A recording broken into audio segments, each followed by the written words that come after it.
Today I had a customer drop off this 2012 Nissan Patrol. It's fairly similar to the silver one I just did. It's also a 3 litre, but this one's manual, and being a 2012 the dash is operated via CAN bus. We'll go over that when it comes to it, but first we'll get the motor and box out.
Now we have the 3 litre out of the Patrol, we'll go over this 6 litre the customer supplied and have a look at the cam kit we were fitting. So once again we'll be using a kit from VCM with their 532 cam, single row springs, new timing chain and push rods, and ARP bolts.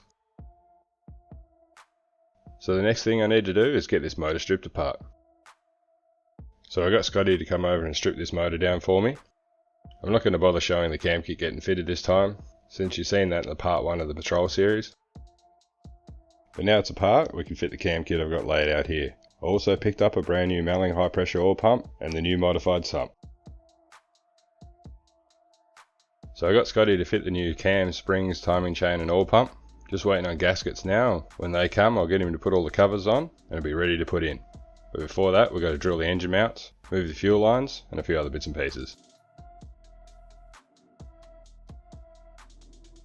Now we've got the 3 litre out of there, we've cleaned up the engine bay a little bit and just removed some of the stuff we don't need. We've also removed the bell housing. I still need to remove that front plate from the gearbox, relocate the fuel lines and drill out the engine mounts. This is the clutch and flywheel that comes as part of the kit. The bell housing comes with its own slave cylinder. It is different from the standard one and it has a larger internal diameter.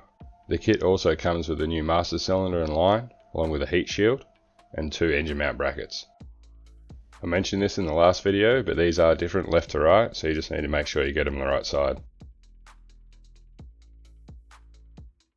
So I've got both the plates sitting on the engine mount brackets now. You can see on the passenger side there's only 1 hole we need to drill, but on the driver's side we've got 1.5 holes we need to drill. So I'll get these plates clamped down and I'll show you how I do it. The passenger side's easy enough, it's just 1 hole straight through. But on the driver's side, I drill the back hole first, and then just use the drill to mark the next hole. And then I'll remove the plate and come in with the die grinder to finish it off. Alright, now I've got those holes drilled, I've gone and fitted the bell housing. I've just set the engine mount rubbers in there for now. I've also moved the fuel lines and fitted the heat shield, along with the new master cylinder and line. And while I've been doing this, Scotty's finished putting the new engine together and fitted all the brackets, so we'll go over and have a look at that. With all the covers back on, he's fitted the Mark's engine mounts, alternator and AC relocation kit. All we have to do is fit the clutch and then fit the engine to the car.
Well, that was a little bit more of a struggle than usual, but we got it in.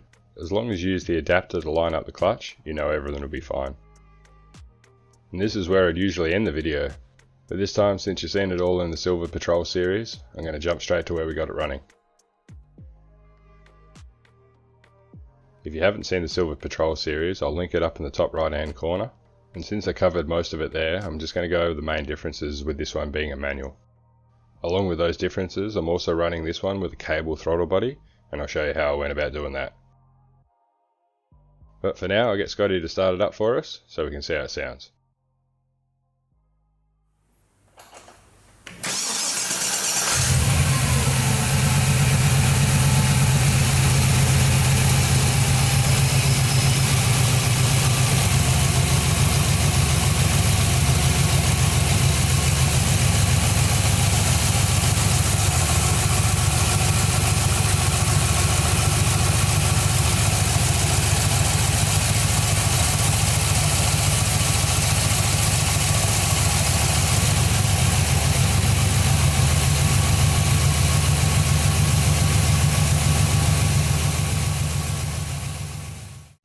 So being 2012, it has this fly-by-wire pedal, and I can't use that for the cable, so I've sourced an earlier model pedal for it.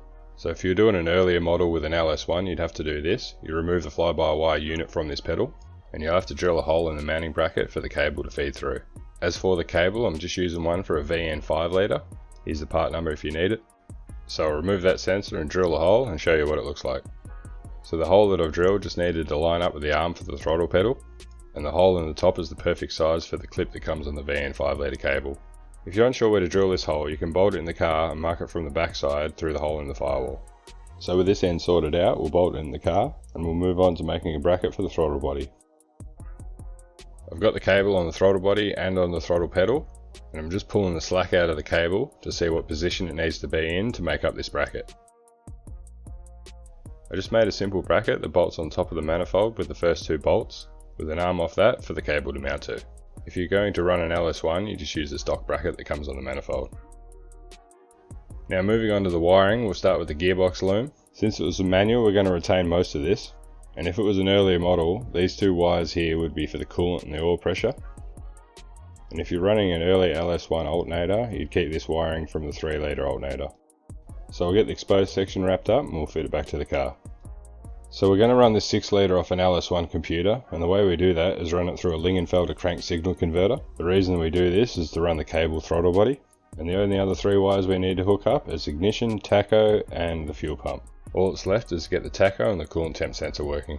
But as I said before, the dash runs off CAN bus. The only solution I could find is to use the standard ECU, so these 2 wires go off to the standard coolant temp sensor, which I fitted to the driver's side head, and the white wire went to the cam sensor, which will now go to the tacho through the interface module.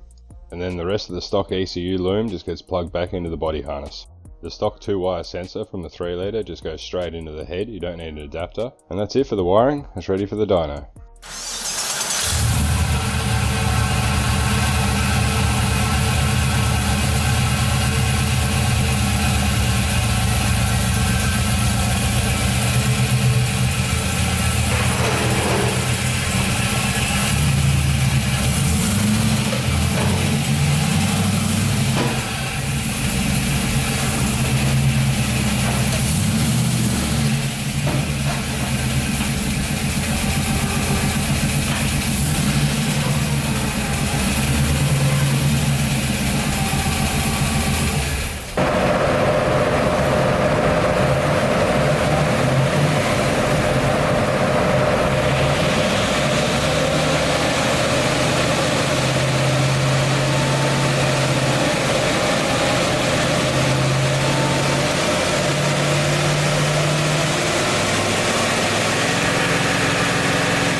And that's it, another conversion finished. 345 horsepower, should be pretty spicy. Now you can see I got the dash working. The reason I had to use the tacho interface module is the software just wouldn't go low enough. And like I said, if you want to see more of the wiring, just watch part 3 of the Silver Patrol series. As for this conversion, it's done and ready to go back to the customer. We've got about 4 more conversions on the go at the moment, so I'm not sure which one will be out next.